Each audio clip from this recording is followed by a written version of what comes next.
This morning we're joined by dozens of survivors of sexual abuse by Robert Anderson. But these brave men and women are also victims of abuse by the University of Michigan.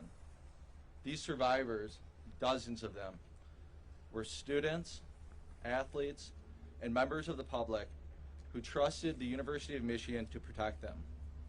Some of these brave men played football at the university in the 70s, 80s, and 90s, and won national championships for the university. They filled that stadium over there. These brave survivors are the University of Michigan, and these survivors demand accountability and transparency from the University of Michigan. The University of Michigan has failed to acknowledge its own failures, but rather only pointed the finger at Robert Anderson. The university has failed to apologize for their coaches, athletic trainers, athletic staff, other employees at the university, doctors, therapists, counselors, and members of the administration who failed to act despite decades of reports of Anderson's conduct. The university also promised transparency to these survivors. The Wilmer Hill report failed to provide the full truth of Anderson's abuse and, more importantly, Michigan's failures. These survivors call upon the Board of Regents, who have a meeting tomorrow evening, to cooperate with the Attorney General's office for a full and complete investigation. These survivors demand accountability and transparency from the University of Michigan. With me this morning are a number of survivors of the University of Michigan and Robert Anderson. The first one I would like to welcome is Plaintiff EB17.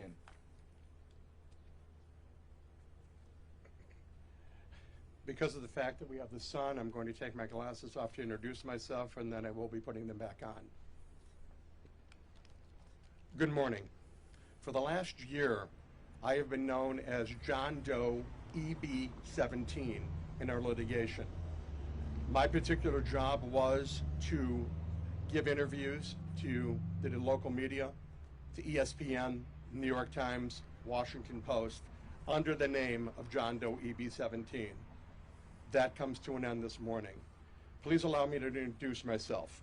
My name is Richard Goldman. I was a student at the University of Michigan from 1981 until 1983. I was a student broadcaster at what was then known as WJJX, WCBN Ann Arbor, tied into WUOM. Pardon me while I do this. In 1981, when I first came up on campus, I was a rookie broadcaster, as they say, for this university. I went into Coach Bo Schembechler's office. He didn't know me from Adam, and I said to him, I need help. I need help on what the depth chart will be. And he took me in at that point in time voluntarily, and for the next 3 years treated me as if I was one of his members of the family and his son. Late in 1981, I came into Bo, and I was sitting with him, and I had suffered for many years with migraine headaches. Bo saw that I could not see him literally across his desk, immediately suggested that I go to Dr. Robert Anderson for one thing and one thing only, to get a referral to the University Hospital to find one of the particular doctors or experts that could help with the migraines. I went to see Dr. Anderson. And when I went to see Dr. Anderson, obviously there's difference in body parts between one's head and one's below. I'm not going to even describe that today. He decided that in the middle of the conversation that I was having with him and to get a referral, that he was going to reach down and grab what in Yiddish we would call the beit seam. That's the only way I'm going to put it today in front of the media. I immediately went back to Bo after walking out of his office. I did not get a referral, because I just felt something was wrong. And I went into Bo and I said, this just happened. The employee that Bo was said, go to Don Canham, who was his employer as the athletics director. I went into Don Canham's office, said, something's wrong. He sat there and stared at me, said nothing. Let's fast forward to 1982, the migraines were still there. Schembechler again, and foolish me, said, you got to get to Anderson because he has to give you the referrals. Okay, this time he tried to do a physical exam and started pulling my pants down, and I pushed him away and walked away. Went back to Bo's office, same thing. Go to Don Canham. Went to Canham's office. Told him the same thing. He sat there as silent as the media is looking at me today. 1983 is where it all comes to a head.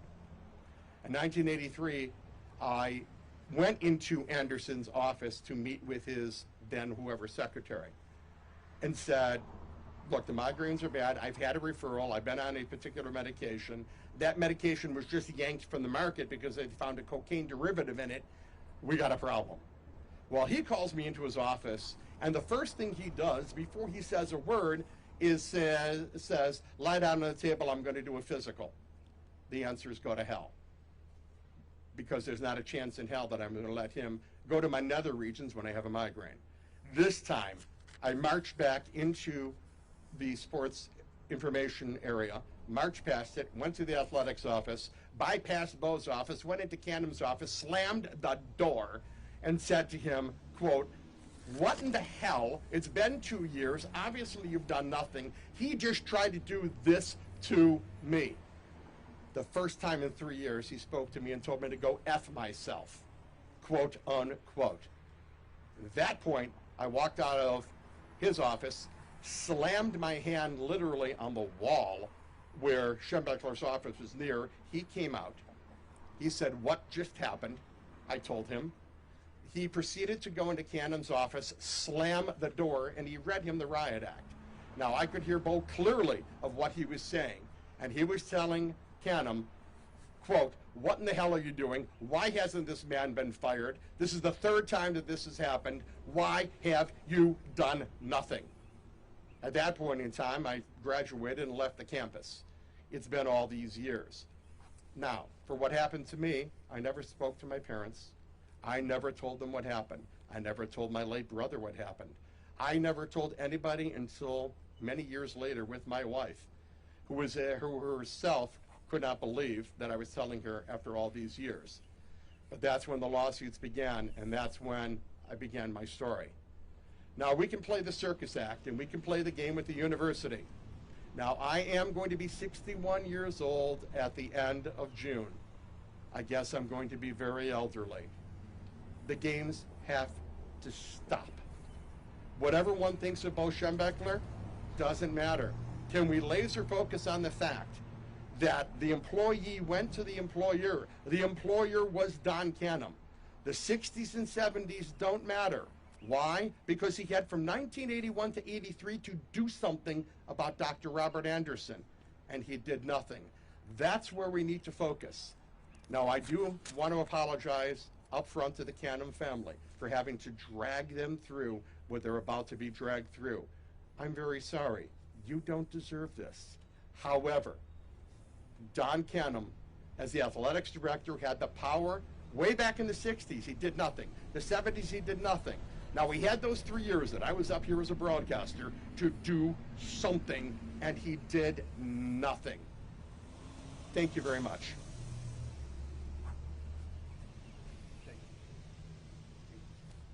Next, Ted Deluca is going to speak. Good morning. University of Michigan. I am Tad Deluca. I was very close to this spot in January of 1972 during a recruiting trip. The wrestling coach showed me this very impressive stadium and told me all sorts of wonderful things about the Michigan wrestling team, the training facilities, and the medical facilities in the case I ever needed treatment for a wrestling injury. Last week, 3 brave survivors came forward and shared their experience of abuse. Not just abuse by Anderson, but abuse by the University of Michigan. I stand here with my brothers and sisters. We are not just victims of Robert Anderson, but perhaps more importantly, we are victims of an institution that failed us for more than 4 decades. An institution that continues to intentionally fail to accept accountability for its decades of failures and cover-ups. Michigan has apologized for Anderson only. No one has apologized for what the university did. No one apologized for Bo. No one apologized for Don Canham. There was no apology for Thomas Easthope for failing to do his job on several different occasions. I have not heard apologies for every coach, athletic director, human services vice president, or university president from 1968 to 2003. That's 45 years. Michigan's culture of protecting sexual abuse has continued up until right now, today, 10:14 a.m. Last week, the brave survivors came forward. U of M issued the following statement. Our sympathy for all of the Anderson's victims is deep and unwavering, and we thank them for their bravery in coming forward. We condemn and apologize for the tragic misconduct of the late Dr. Robert Anderson, who left the university 17 years ago and died 13 years ago. We are committed to resolving their claims and to continuing the court-guided confidential mediation process. Trying to hide in the passage of time doesn't work. For the last 17 years, Michigan has not changed the culture. An example of that is Provost Filbert. On the Michigan sex abuse calendar, his abuse was inflicted yesterday. U of M continues to promote a culture of sexually inappropriate conduct. Their actions show they don't want change. The university doesn't want transparency about Anderson and his accomplices, whether they're living or dead.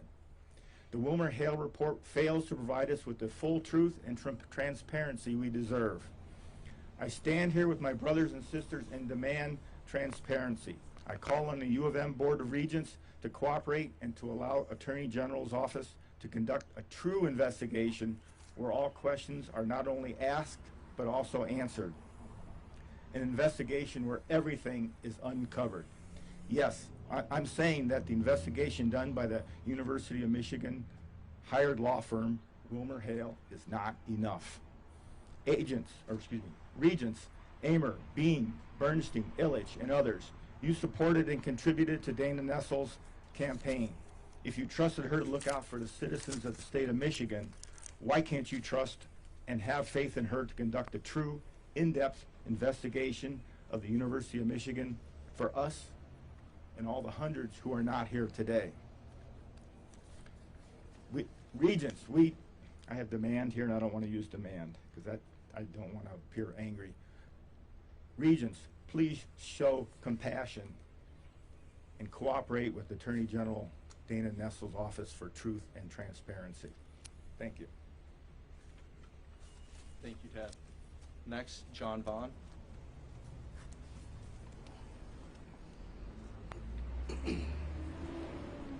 My name is John Vaughn.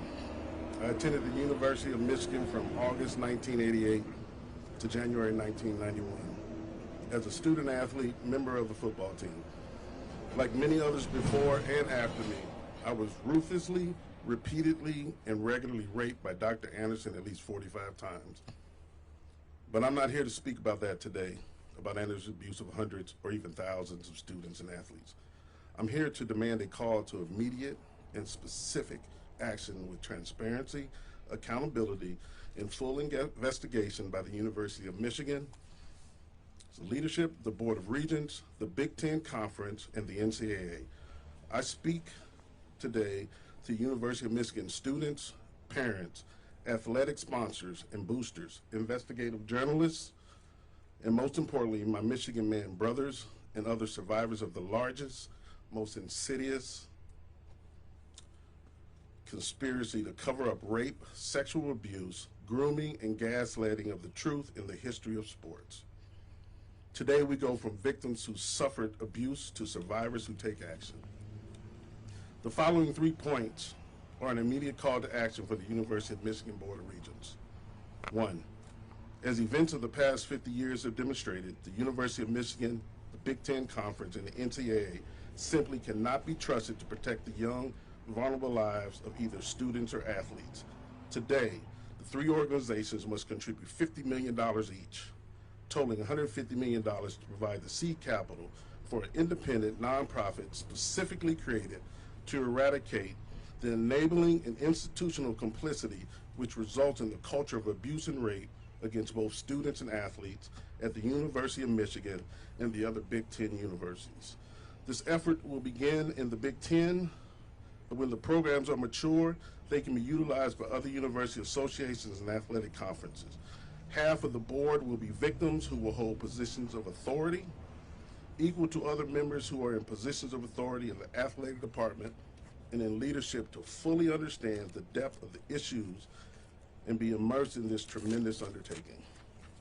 2, make publicly available every single document related to every person either involved or affected by sexual abuse at the University of Michigan, with appropriate protection for the victims. For example, open up my personal records and show me the chain of custody of where my sperm samples I was forced to give under the hocus pocus guise of medical treatment and research in athletes like me.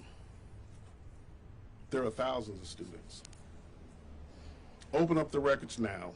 Open up the records without claiming that they are privacy or HIPAA restrictions, because it is we, the patients, who have the right and entitlement to this information and are demanding it. Number 3, in 2020, more than $9 million was paid to victims because of ongoing sexual harassment claims at the highest levels of University of Michigan. This is the responsibility of the Board of Regents. When does it end? The time has passed for false apologies that place blame in the past. There still exists a pattern of sexual misconduct on campus in which accountability is often out of reach, takes years to achieve, or is excused away. The Board of Regents must today authorize the University of Michigan to fully and completely cooperate with an independent investigation by Attorney General Dana Nessel's office now. Additionally, the Board of Regents shall immediately fill 2 board positions with former university students and athletes who were victims of sexual abuse while attending the University of Michigan. I, and those victims coming alongside me, will continue to fight for justice for all sexual abuse victims at the University of Michigan, and we will expose the entire truth of this evil. We will no longer be anonymous. We will no longer be faceless. We will no longer be silent. We will fight for those who feel that they do not have a voice. We will stand together in this fight. We will not retreat until justice is served. A message to those students and athletes consider coming to the University of Michigan and those who are here now.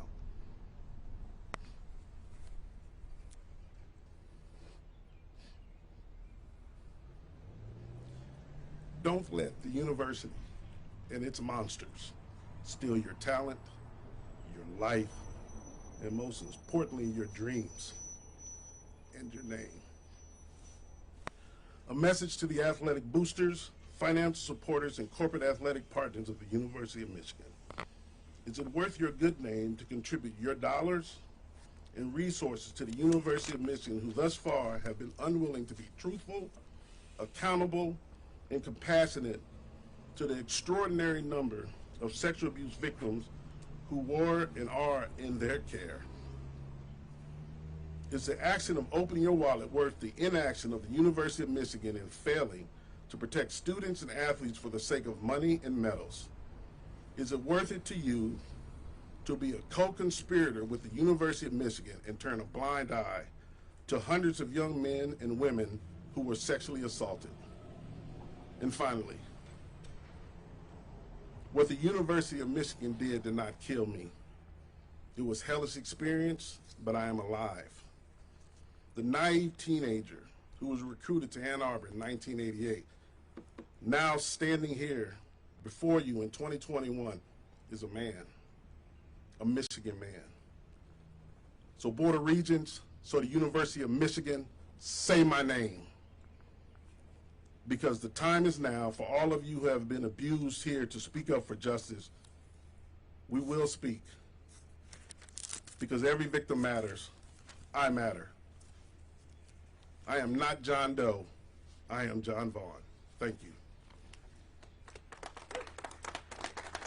Thank you, John. I want to thank all of you for being here today. More importantly, thank you to all the survivors here with us today, showing their support and refusing to be silenced, and all the survivors out there as they deal with the events that took place and help us as we move forward to hold the university accountable. Thank you. We will not be taking questions from the podium, but we'll entertain questions later on and throughout the day. Thank you.